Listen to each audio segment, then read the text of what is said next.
അപൂർവ സൗഹൃദമാണ് മലയാള സിനിമയിൽ മോഹൻലാൽ, മമ്മൂട്ടി, സുരേഷ് ഗോപി. പക്ഷെ അവരുടെ സൗഹൃദങ്ങൾ സൂപ്പർ സ്റ്റാറുകളാണ് 3 പേര്. പല രീതിയിൽ അവർ അതിന് പ്രൂവ് ചെയ്ത ആൾക്കാരാണ്. അവരൊരുമിച്ച് ഒരുപാട് സിനിമകൾ അഭിനയിച്ചിട്ടുണ്ട്, ഒരേപോലെ സിനിമകൾ അഭിനയിച്ചിട്ടുണ്ട്. അതിനപ്പുറം ഒരു ആരോഗ്യപരമായ മത്സരമുണ്ട്, അത് അവർ ആ സൗഹൃദങ്ങളുണ്ട്. ഭാര്യമാർ തമ്മിലും അങ്ങനെ ഒരു സൗഹൃദം ഉണ്ടോ? നമ്മൾ വന്നിട്ട് ഇങ്ങനെ ഭയങ്കര കോൺസ്റ്റൻ്റ് ആയിട്ട് കീപ്പ് ഇൻ ടച്ച് അങ്ങനെയൊന്നും ഇല്ല.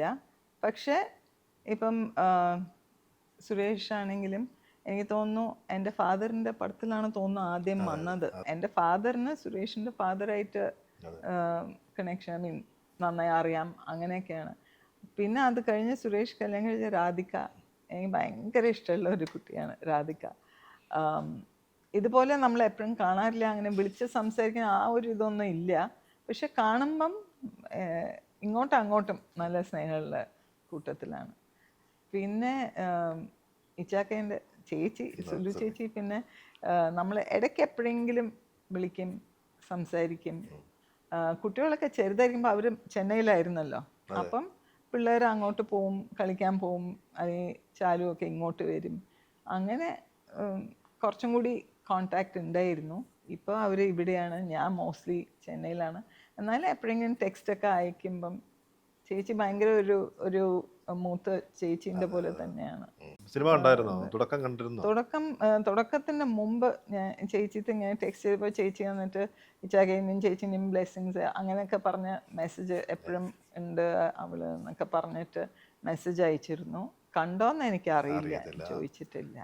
കുറേ സൗഹൃദങ്ങളും അതിൽ യാത്രകൾ എപ്പോഴും ചെയ്യാറുണ്ട്. അതിൻ്റെ ഫോട്ടോസൊക്കെ അപൂർവമായിട്ടേ കണ്ടുള്ളൂ, പുറത്തുനിന്നെണ്ണം കണ്ടിട്ടുണ്ട്.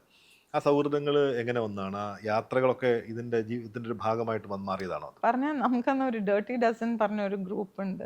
ഡേർട്ടി ഡസൻ അതെന്താ വെച്ചാൽ നമ്മൾ 12 പേരുണ്ട്, 6 കപ്പിൾസ് ആണ്. അത് കാലിക്കറ്റിൽ ബാവുച്ചായൻ്റെ ബ്രദറും വൈഫ്, ബാവുച്ചായൻ്റെ നെഫ്യൂ ഡോക്ടർ അലക്സാണ്ടറും വൈഫ്, അത് തന്നെ 6 പേരായി. പിന്നെ മാധവൻജിയും വൈഫ്. പിന്നെ അമേരിക്കയിൽ ഒരു കപ്പിളുണ്ട്, നമ്മൾ മോഹൻരാജൻ വൈഫ്. പിന്നെ നമ്മൾ എല്ലാം കൊല്ലം എവിടെയെങ്കിലും ഒരു സ്ഥലത്ത് പോയിട്ട് അറ്റ്ലീസ്റ്റ് ഒരു 10 days 1 week to 2 weeks അവിടെ സ്പെൻഡ് ചെയ്ത് ഫുൾ സൈറ്റ് സീയിങ് ഒക്കെ കഴിഞ്ഞ് ആ ഒരു ഭയങ്കര ഒരു നല്ലൊരു ഹോളിഡേ ആയിട്ട് അത് കഴിഞ്ഞ് വി കം ബാക്ക്. അങ്ങനെ കുറേ കൊല്ലമായിട്ട് അങ്ങനെ ചെയ്യുന്നുണ്ട്. ജപ്പാൻ പോയിരുന്നു. ഇത്തവണ പ്ലാൻ ചെയ്തില്ല, പറഞ്ഞുകൊണ്ടിരിക്കുന്നുണ്ട് എല്ലാവരും പോണം എന്നൊക്കെ. യാത്രകൾ ഭയങ്കര ഇഷ്ടമാണോ? എനിക്ക് ഭയങ്കര ഇഷ്ടമാണ് ട്രാവലിംഗ്. ഞാൻ ചിലപ്പോൾ സോളോ ട്രിപ്പിന് പോകാറുണ്ട്. അങ്ങനെയൊക്കെ ചിലപ്പം ഫ്രണ്ട്സിൻ്റെ കൂടെ പോവും. അങ്ങനെ ഒരു സൗഹൃദം ഉണ്ടെന്നല്ലോ. ചിലപ്പോൾ ലിസി, സരിത, ഞാൻ നമ്മൾ ചിലപ്പോൾ പോവും. യാത്രകൾ ഏതെങ്കിലും നല്ല ഓർമ്മകൾ സമ്മാനിച്ചിട്ടുണ്ടോ? അങ്ങനെ സ്പെസിഫിക് ആയിട്ട് പറയാനായിട്ട് ഒന്നുമില്ല. പിന്നെ യാത്രേൻ്റെ ഇടയിൽ ടെൻഷൻ തരുന്ന വെച്ചാൽ അത് അപ്പു ഉണ്ടെങ്കിൽ അവൻ എവിടെയും പോയിട്ട് വരാതാവുമ്പോഴൊക്കെ മിസ്സിങ് ചാ അവൻ വന്നിട്ട് എവിടെയും പോയിണ്ടാവും, ഞാൻ എന്നിട്ട് ലേറ്റ് ആവും വരാൻ എന്നൊക്കെ പറഞ്ഞിട്ട് പോവും. Late how late is late. നമ്മൾ വന്നിട്ട് അർജൻറ്റീന പോയപ്പം, സൗത്ത് അമേരിക്കയിൽ എവിടെയോ പോയപ്പം ഇതുപോലെ അമ്മ ഞാൻ എന്നിട്ട് ഒറ്റയ്ക്ക് പോവാണ്, നിങ്ങളുടെ കൂടെ ഇല്ല എന്ന് പറഞ്ഞിട്ട് അവൻ എവിടെയോ പോവും. And I be back late. അപ്പം ശരി, നമ്മൾ വന്നിട്ട് ഒരു 7:30 8 ആകുമ്പോൾ ഡിന്നറിന് will be going join us എന്ന് പറഞ്ഞു. അവൻ പോയിട്ട് പിന്നെ നമ്മൾ ആക്ച്വലി തിരിച്ച് വന്നില്ല ആ സമയത്ത്. അപ്പോൾ അവൻ വന്നിട്ട് ഞാൻ സംസാരിച്ചപ്പം ഈ സമയത്ത് വരാമെന്നൊക്കെ പറഞ്ഞു. നമ്മൾ പോയില്ല. തിരിച്ച് റൂമിൽ പോയപ്പോൾ അവനില്ല. അത് കഴിഞ്ഞിട്ട് അവൻ പറഞ്ഞു I will come back late, ശരി എന്ന് പറഞ്ഞ് പിന്നെ കാണുന്നില്ല. അടുത്ത ദിവസം അവൻ്റെ കൂടെ നമ്മുടെ ഫ്രണ്ടിൻ്റെ മോനുണ്ടായിരുന്നു. ആ കുട്ടി നെക്സ്റ്റ് ഡേ ഓസ്ട്രേലിയ പോയായിരുന്നു. എയർപോർട്ടിലേക്ക് വിടാൻ ചേട്ടൻ പോയപ്പം ചേട്ടൻ ചോദിച്ചു അപ്പു എപ്പോഴാണ് തിരിച്ചെന്ന്. ഇല്ല, ഹി ഹാസൻ കം ബാക്ക്. അപ്പോൾ ചേട്ടൻ തിരിച്ച് വന്നിട്ട് പറഞ്ഞു അവൻ വന്നിട്ടില്ല. അപ്പോഴേക്കും എനിക്ക് ടെൻഷൻ തുടങ്ങി. പിന്നെ ഒരു 8 മണിയായപ്പം രാവിലാണേ ഇത്, പ്രീവിയസ് ഡേ മോർണിംഗ് പോയതാ. രാവിലെ നെക്സ്റ്റ് ഡേ മോർണിംഗ് 8 മണിയായപ്പോൾ ചേട്ടൻ ആ റൂമിൽ പോയി നോക്കുമ്പോൾ ഒരു ടിഷ്യൂ പേപ്പറിൽ എഴുതിയിട്ടുണ്ട്, ഐ കെയിം, നിങ്ങൾ ഉണ്ടായിരുന്നില്ല, anyways I am going out, I be back late. അതാണ് ഹൗ ലേറ്റ് ഇസ് ലേറ്റ്, അറിയില്ല. പിന്നെ 9 o'clock നമ്മൾ അന്ന് തിരിച്ച് വരണം. 9 o'clock ആയി, കുട്ടീനെ കാണുന്നില്ല. അപ്പോഴേക്കും എനിക്ക് ടെൻഷൻ കൂടി, ഞാൻ കരച്ചിൽ തുടങ്ങി. പിന്നെ ഫൈനലി ഓക്കെ നമുക്ക് പോലീസ് കംപ്ലയിൻറ്റ് കൊടുക്കേണ്ടി വരും എന്നൊക്കെ പറഞ്ഞ് നമ്മളുടെ കൂടെ പോയ ഫ്രണ്ട് എന്നിട്ട് അവിടെ ലോബിയിൽ ഫ്രണ്ട് ഡെസ്കിൽ പോയി ഇവൻ്റെ പാസ്പോർട്ടൊക്കെ എടുത്ത് കൊടുക്കാനായിട്ട് നിൽക്കുമ്പം ഫുൾ മിറേഴ്സാണ് ആ ഹോട്ടലിൽ.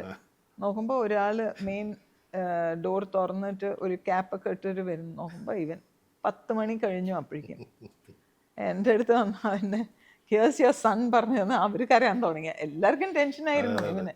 അപ്പം ഞാൻ ചോദിച്ചപ്പോൾ പറഞ്ഞു, ഞാൻ എന്നിട്ട് അപ്പം ചേട്ടൻ ഇവനെ തെരഞ്ഞ് അപ്പുറത്ത് ഒരു വലിയ പാർക്കുണ്ട് അവിടെ പോയി, അവനവിടെ ഇല്ല. അപ്പോൾ ഈ സൈഡിലും ഒരു പാർക്കുണ്ട്, ചേട്ടൻ അവിടെ പോയില്ല.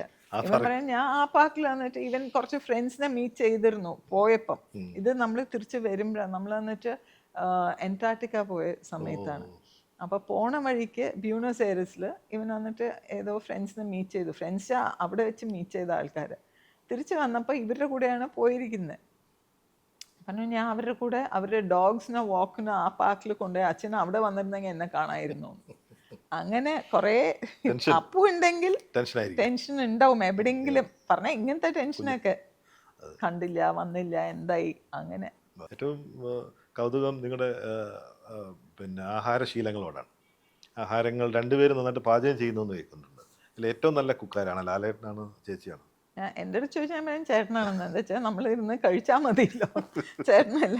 അപ്പോൾ ഈ കോവിഡ് സമയത്താണ് ചേട്ടൻ്റെ കുറേ കുക്കിങ്ങിൻ്റെ ഒരു ഇത് വന്നത്. ബിക്കോസ് ആദ്യമായിട്ടാണ് ചേട്ടൻ ഇത്രയും നാൾ വീട്ടിൽ ഒന്നിച്ച് നിൽക്കുന്നത്. ആൻഡ് അത് ചെന്നൈയിലായിരുന്നു. കോവിഡിന് നന്ദി പറയണം. അങ്ങനെ ഞാൻ പറയില്ല, പക്ഷെ എന്നാലും ആ സമയത്ത് ഈ വാസ് ദേ. അപ്പോൾ ചേട്ടൻ വന്നിട്ട് ഇങ്ങനെ ഓരോ പുതിയ ഡിഷസൊക്കെ ട്രൈ ചെയ്യും. എന്നിട്ട് എന്നെ വിളിക്കും, സുചി വന്ന് ഇത് നോക്ക്, ഇത് ഉപ്പ് കറക്റ്റാണോ നോക്ക്, ഇത് വന്ന് ഇത്ര ഫ്രൈ ആയോ നോക്ക് എന്നൊക്കെ പറയും. ആദ്യമൊക്കെ പോയി നോക്കും, ടേസ്റ്റ് ചെയ്യും, ചേട്ടാ ഇതിങ്ങനെ ചെയ്യണം, ഓക്കെ എന്നാൽ അത് കഴിഞ്ഞ് നമ്മൾ പോയി. പിന്നെ ആയപ്പോൾ ഇത് ഇടയ്ക്കിടയ്ക്ക് ഉണ്ടാക്കല്ലോ. ഇനി അത് കഴിഞ്ഞാൽ മേലിരുന്ന് വിളിച്ചു, ഫുഡായോ ചേട്ടാ, റെഡി ആയോ എന്നാൽ നമ്മൾ കഴിക്കാൻ വരാം. പക്ഷെ ചേട്ടൻ വന്നിട്ട് ആദ്യമൊക്കെ ഉണ്ടാക്കുമ്പം കയ്യിൽ കിട്ടുന്നത് എല്ലാം എടുത്തിടും. അപ്പം നമ്മൾ പറയും ഇനി ഒരു പ്രാവശ്യം ചോദിച്ചാൽ ഇതുപോലെ വരില്ല, പക്ഷെ നെക്സ്റ്റ് ടൈം ചെയ്യുമ്പോഴും അതുപോലെ നല്ല ടേസ്റ്റ് ആയിരിക്കും. അപ്പോൾ എപ്പോൾ ഉണ്ടാക്കിയാലും ടേസ്റ്റ് നന്നായിരിക്കും ചേട്ടൻ എന്ത് ഉണ്ടാക്കിയാലും. അതുകൊണ്ട് I think he's A better cook. ഒരു ചിക്കൻ വളരെ പ്രശസ്തമാണ് അദ്ദേഹത്തിൻ്റെ. ഈ ഇടിച്ച പിന്നെ ഉള്ളിയൊക്കെ വെച്ച് ഇടിച്ച് ചിക്കൻ ഉണ്ടാക്കി, അതൊക്കെ സ്വന്തമായിട്ട് തോന്നുന്നു.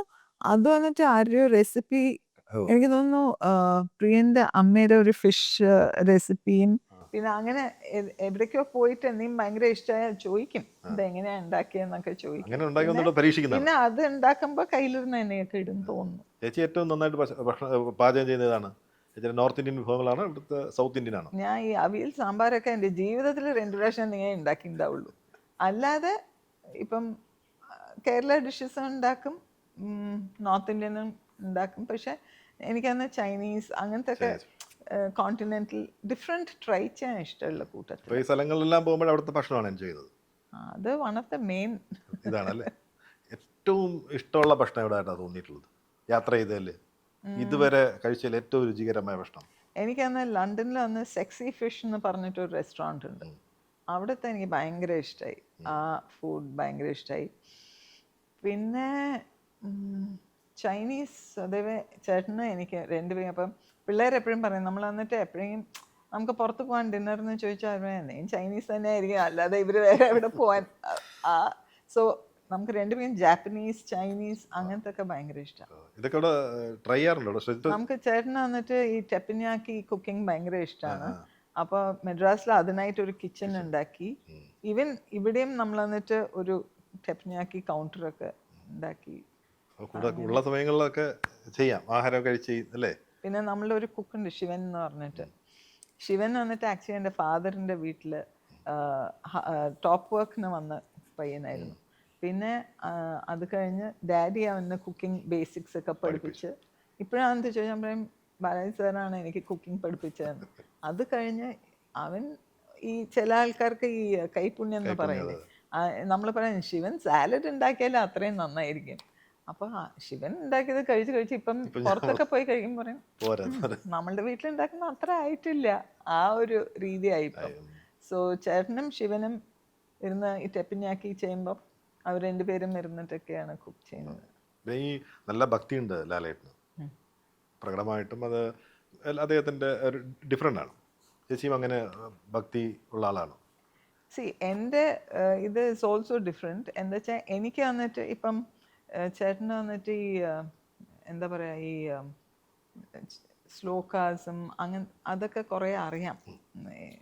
എനിക്കതൊന്നും അറിയില്ല. ഇപ്പം ഒരുപാട് പേര് മന്ത്രങ്ങളെ കൊടുത്തിട്ടുണ്ടെന്ന് ഞാൻ കേട്ടിട്ടുണ്ട്, ചില ഗുരുക്കന്മാരൊക്കെ. പക്ഷെ എനിക്ക് ആ ഒരു ടൈപ്പ് ഓഫ് പ്രേയിങ്ങേ അല്ല എൻ്റെ. ഞാൻ എല്ലാ ദിവസവും അമ്പലത്തിൽ അങ്ങനെയൊന്നും ഇല്ല, ഇടയ്ക്ക് പോവും, അമ്പലത്തൊക്കെ പോവും. എൻ്റെ more of a conversation with ഗോഡാണ്. ഞാൻ ഇങ്ങനെ ഡെയിലി പ്രാർത്ഥിക്കും, പക്ഷെ എൻ്റെ പ്രാർത്ഥന തന്നെ സംസാരമാണ്.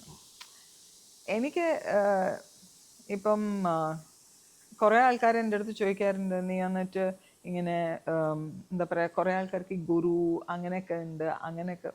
പക്ഷെ എനിക്ക് അങ്ങനെ ഇല്ല. ബിക്കോസ് ഞാൻ എൻ്റെ ഇത് എന്താണെന്ന് വെച്ചാൽ എനിക്ക് വന്ന് ഡയറക്റ്റ് ആക്സസ് ഉണ്ട് ദൈവമായിട്ട്. ഞാൻ സംസാരിക്കും, he listens to my prayers. അപ്പോൾ what makes you think that God listens to his prayers more than mine? എൻ്റെ പ്രേയേഴ്സ് ദൈവം കേൾക്കുന്നുണ്ട്. ഞാൻ പറയണത് അത്രയും ഇതായിട്ട് ഞാൻ സംസാരിക്കുന്നുണ്ട്, ഹീ ലിസൺസ് ടു മീ. അപ്പോൾ എനിക്ക് ആ ഒരു ആക്സസ് മതി. അപ്പോൾ ഞാൻ എൻ്റെ പ്രാർത്ഥന പറയുന്നത് സംസാരമാണ്, ദൈവമായിട്ട് ഡയറക്റ്റ് കോൺവെർസേഷൻ. ഇടയ്ക്ക് ആരുമില്ല, ഞാൻ ഡയറക്റ്റായി സംസാരിക്കുന്നത്, he listens to me, that's all I need. എന്താണ് അദ്ദേഹത്തോട് സംസാരിക്കാറ്? ആവശ്യങ്ങൾ പറയാറുണ്ടോ? ആവശ്യങ്ങൾ പറയും, ഡെഫിനറ്റ് ആയിട്ടും ഞാൻ പറയും. ആൻഡ് ഫസ്റ്റ് ഞാൻ എന്നിട്ട് എൻ്റെ പ്രെയർ തുടങ്ങുന്നത് ഐ താങ്ക് ഹിം. ഇത്രയും ചെയ്ത് തന്നതിന് നന്ദി പറഞ്ഞിട്ട് അത് കഴിഞ്ഞിട്ട് ഞാൻ പറയാം എനിക്ക് ഇത് അത് എൻ്റെ ആവശ്യങ്ങളൊക്കെ പറയും. Because I know he'll do it. ഇവിടെ ഒരു സിദ്ധിയുടെ ഒരു നല്ല ഗംഭീരമായി അത് ശ്രുതി ബാബ ഭയങ്കര ഒരു ഇതാണ്. ഞാൻ ഇടയ്ക്ക് പോവും, ഷിർഡി പോവും. ആൻഡ് എനിക്കറിയില്ല, ബട്ട് ഞാൻ ഇങ്ങനെ ബാബയായിട്ട് പ്രാർത്ഥിക്കുമ്പോൾ എവിടെയെങ്കിലും എന്തെങ്കിലും കാണിച്ചു തരും. എനിക്ക് തോന്നുന്നു നമ്മളുടെ ഉള്ളിലുള്ള ഇത് നമുക്ക് വന്നിട്ട് നമ്മൾ തന്നെ അറിയാതെ ഒരു അഷ്യൂരിറ്റി തരുന്ന ഒരു സംഭവമായിരിക്കാം. ബട്ട് അതെ, ഡയറക്റ്റ് ഇതുള്ളത് കൊണ്ട് ഞങ്ങൾക്ക് ഞങ്ങളുടെ പ്രാർത്ഥനകളിലൊക്കെ ഇടയ്ക്ക് ഞാൻ എല്ലാവർക്കും വേണ്ടി പ്രാർത്ഥിക്കും ഇൻ ജനറൽ. അതും എൻ്റെ ഒരു പ്രാർത്ഥനയാണ്. എല്ലാവരും നന്നായിരിക്കട്ടെ, എല്ലാവരും നന്നായിരിക്കും. ചില ഇന്റർവ്യൂകളിലൊക്കെ പറയാറ്, ലാലേട്ടൻ തന്നെ പറഞ്ഞിട്ടുണ്ട്, പക്ഷേ അവരുടെ ഒരു സൗഹൃദം തുടങ്ങിയിട്ട് ലാലേട്ടനും ആൻ്റണിയുമായിട്ടുള്ള സൗഹൃദം കുറേ കാലമായി, 33 പതിറ്റാണ്ട് കഴിയുന്നു. അപ്പോൾ കൂടുതൽ നേരത്തെ നമ്മൾ മിസ് ചെയ്ത ഇടങ്ങളിലെല്ലാം അവിടെ കിട്ടുന്നുണ്ട്. അപ്പം അതിൻ്റെ ഒരു ദേഷ്യമോ പരാതിയോ അങ്ങനെയൊക്കെ സൂചിക്കൊണ്ടെന്ന് എനിക്കറിയില്ല എന്ന് അദ്ദേഹം ചിലയിൽ പറയും. അങ്ങനെ തോന്നിയിട്ടുണ്ടോ അങ്ങോട്ട് സ്നേഹം മറ്റൊരാൾക്ക് കവരുന്നു എന്നൊരു തോന്നൽ? ഒരു ഞാൻ ആന്റണിയും ആക്ച്വലി ഒരേ കൊല്ലത്താണ് ചേട്ടൻ്റെ ജീവിതത്തിൽ കയറി വന്ന ആൾക്കാർ. പറഞ്ഞ എനിക്ക് തോന്നുന്നു ഞാൻ ആന്റണീനെ കാണുന്നത് എൻ്റെ കല്യാണം കഴിഞ്ഞ് 3-ാം മുறை എൻ്റെ ഷൂട്ടിംഗ് സമയത്ത് എന്നെ പിക്കപ്പ് ചെയ്യാൻ ചേട്ടൻ ആന്റണീനെ അയച്ചത്. അപ്പോൾ ഞാൻ തിരിച്ചു വരുമ്പം അങ്ങനെ ഞാൻ ആദ്യമായിട്ടാണ് ഞാൻ ആന്റണീനെ കാണുന്നത്. അപ്പം ഞാൻ എന്തോ പാട്ടെന്തോ ഇടാൻ പറഞ്ഞു, അല്ലാതെ ഞാൻ മിണ്ടിയിട്ടൊന്നുമില്ല. ആൻഡ് അത് കഴിഞ്ഞിട്ട് ചേട്ടൻ പറഞ്ഞു നമുക്ക് ആന്റണീനെ ഓക്കെ. അങ്ങനെ രണ്ടുപേരും ആ ഇയറിലാണ് ഈ ചേട്ടൻ്റെ വീട്ടിലേക്ക് കാലുകുത്തിയത്. ബട്ട് എനിക്ക് അങ്ങനെ ഒന്നും തോന്നിയിട്ടേ ഇല്ല. ആന്റണി ആരാണ്? ചേട്ടൻ തന്നെ പറഞ്ഞിട്ടുണ്ട് എനിക്ക് ഒരു ബ്രദറിൻ്റെ പോലെയാണ് എന്ന് ചേട്ടൻ തന്നെ പറഞ്ഞിട്ടുണ്ട്. ആൻഡ് ഈവൻ ചേട്ടൻ്റെ ഒരു പ്രൊഫഷണൽ ഇതിൽ ആന്റണിക്ക് വലിയൊരു പങ്കുണ്ട്. ബിക്കോസ് ആന്റണി എപ്പോഴും പറയും, ആന്റണി പറയില്ല, അല്ലാതെ എൻ്റെ വീട്ടിൽ തന്നെ എൻ്റെ ബ്രദറൊക്കെ പറയും ശിവൻ്റെ കഴുത്തിലുള്ള പാമ്പ് പോലെയാണ് ആന്റണി. ആൾക്കാർക്കൊക്കെ എന്താ വെച്ചാൽ he takes up so much. ചേട്ടൻ ഇപ്പോൾ എന്തെങ്കിലും നോ പറയാൻ പറ്റാത്ത സ്ഥലത്ത് ആന്റണി ആയിരിക്കും നോ പറയണേ, പക്ഷെ അത് ആൾക്കാർക്ക് അറിയില്ല. അപ്പം പറയും എന്ന് പാമ്പ് ഇറങ്ങിപ്പോണ്ട ആൾക്കാർ അടിക്കാനായിട്ട് പാവം ആൻ്റണീന് അങ്ങനെ ഒരു ഇതായി. പക്ഷെ ആൻ്റണി ഇല്ലാതെ ചേട്ടന് ഒന്നും പറഞ്ഞാൽ അത്രയും ഹി ഹാസ് ഹിസ് ബാക്ക്. എല്ലാ പുരുഷൻ്റെ വിജയത്തിന് മുന്നിൽ ഒരു സ്ത്രീയുടെ പിൻബലം ഉണ്ടെന്ന് പറയും. അത് ചേച്ചിയുടെ കാര്യത്തിൽ ഒരു 100% സത്യമാണ്. കാരണം ഒരു ഫാമിലി എത്ര സപ്പോർട്ടാവുന്നു എന്നുള്ളതാണ് ഒരു കലാകാരന് ഏറ്റവും കൂടുതൽ അനുഗ്രഹമാവുന്നത്. ആ രീതിയിലും ഒരു ഒരു ഒരു സപ്പോർട്ട് ഉണ്ടായിട്ടില്ലേ? ഈ ആൻസർ ചേട്ടനാ പറയുന്നത്. പക്ഷേ ഈ ഇടയ്ക്ക് ചേട്ടൻ പറഞ്ഞ ഒരു ഇന്റർവ്യൂവിൽ പറഞ്ഞു, അതുകൊണ്ട് ഹീ സേസ് ഡെഫിനറ്റ്ലി ഉണ്ട് എന്നാണ് പറയുന്നത്. ഞാൻ അങ്ങനെ വിശ്വസിക്കുന്നത്. യെസ്. തീർച്ചയായും ഇങ്ങനെയൊക്കെ ഉള്ള ഒരാൾ എന്തുകൊണ്ടാണ് ഈ സോഷ്യൽ മീഡിയയിലൊന്നും അത് ഒട്ടും സജീവമല്ലല്ലോ? ആര്? ഞാനോ? ഈ ഇടയ്ക്ക് ഞാനല്ലേ സോഷ്യൽ മീഡിയയിൽ ഏത് പേജ് എടുത്താലും അല്ല, ഞാൻ എവിടെയെങ്കിലും അല്ല, നമ്മൾ സ്വന്തമായിട്ട് പേജുകളോ അങ്ങനെ ഒരു പേജ് ഒന്നും ഉണ്ടായി? അങ്ങനെ അതെ, അത് ഞാൻ എന്നിട്ട് സത്യം പറഞ്ഞ ഫേസ്ബുക്കിൽ ഉണ്ടായിരുന്നു. ഇപ്പൊ അതും അത് കുറെ കാലം മുമ്പല്ലേ? എന്നാണ് ഞാൻ ഇപ്പൊ ഈ ഞാൻ രണ്ട് പടം ഫേസ്ബുക്ക് തുറക്കാറേ ഇല്ല. എപ്പോഴെങ്കിലും നോക്കിയാലേ ഉള്ളൂ.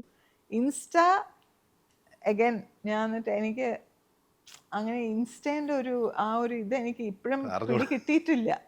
പിള്ളേരൊക്കെ ഇപ്പൊ ഫുൾ ഇൻസ്റ്റ ഇതാണല്ലോ. അപ്പൊ ഞാൻ എന്നിട്ട് എന്തെങ്കിലും ഇങ്ങനെ ഇവരുടെ കാര്യങ്ങളൊക്കെ നോക്കാനായിട്ട് ഇൻസ്റ്റ തുറക്കും. അല്ലാതെ അങ്ങനെ I'm not active. Social media ആക്റ്റീവേ അല്ല. അല്ലാതെ ഇപ്പൊ ഞാൻ മായത്തും പറഞ്ഞു, നിന്റെ സിനിമ അച്ഛൻ അതിലുണ്ട്, നിങ്ങളെ ഇരുത്തുന്നുണ്ട്. എന്നെ എന്തിനാ ഇതിൽ പിടിച്ചിരുത്തുന്നത് എനിക്കറിയില്ല. But at the same time നമ്മളുടെ ഒരു കുട്ടി നമ്മൾ സപ്പോർട്ടീവ് ആയിരിക്കണം എന്ന് വിചാരിക്കുമ്പോൾ അതുകൊണ്ട് ഞാനും പോയിരുന്ന്. അപ്പം സോഷ്യൽ മീഡിയയിലൊക്കെ ഞാൻ ഇപ്പം എല്ലാവരും എന്നെ വിളിച്ചു ഏത് തുറന്നാലും നീയും എൻ്റെ മോളാണല്ലോ ഉള്ളത്. ഞാൻ പറയാം അല്ല, അത് ആസ് പാർട്ട് ഓഫ് നമ്മുടെ അവരെ സപ്പോർട്ട് ചെയ്യുന്നതിന്റെ ഭാഗമായിട്ട് അത്രേ ഉള്ളൂ. അല്ല, നമുക്ക് വേണമെങ്കിൽ ഒരു വലിയ ഫോളോവേഴ്സിനെ കൊണ്ടുവരാം. നമുക്ക് അത് ചെയ്തിട്ട് ഇതുകൊണ്ട് അങ്ങനെയാണ് എല്ലാവരും ചെയ്യാറ്. പക്ഷെ അതൊന്നും പോസ്റ്റ് ചെയ്യാൻ ഒരു ഫോട്ടോ പോലും പോസ്റ്റ് ചെയ്ത് കണ്ടില്ല. അതുകൊണ്ടാണ് ഞാൻ പറഞ്ഞത് എന്തുകൊണ്ട് സോഷ്യൽ മീഡിയയിൽ ആക്റ്റീവ് അല്ല എന്നുള്ളത്. അതൊന്നും വേണ്ടാന്ന് വെച്ചിട്ടായിരിക്കും അല്ലേ? അതൊന്നും വേണ്ട. നമ്മൾ ആ ഒരു ഇതിൽ ആലോചിച്ചിട്ടേ ഇല്ല. അതെ. ശരിക്കും ഈ ഒരുപാട് സ്വപ്നങ്ങൾ എല്ലാവർക്കും ഉണ്ടാവും. എന്തെങ്കിലുമൊക്കെ സ്വപ്നങ്ങൾ ഇനിയും നമുക്ക് അറ്റൈൻ ചെയ്യണമെന്നുള്ളതുണ്ടാവും. അങ്ങനെ എന്തെങ്കിലും ഒരു ഗോളുണ്ടോ? ഭഗവാനോട് പലപ്പോഴും പറഞ്ഞിട്ട് വിട്ടുകൊടുക്കുന്ന മെസ്സേജുകളിൽ അങ്ങനെ ഒരു ഗോളുണ്ടോ? അങ്ങനെ ഒരു ഗോളില്ല എനിക്ക്. എന്നിട്ട് എല്ലാവരും ഹെൽത്തി ആയിരിക്കണം, ഹാപ്പി ആയിരിക്കണം. ആ ഒരു ഇതേ ഉള്ളൂ.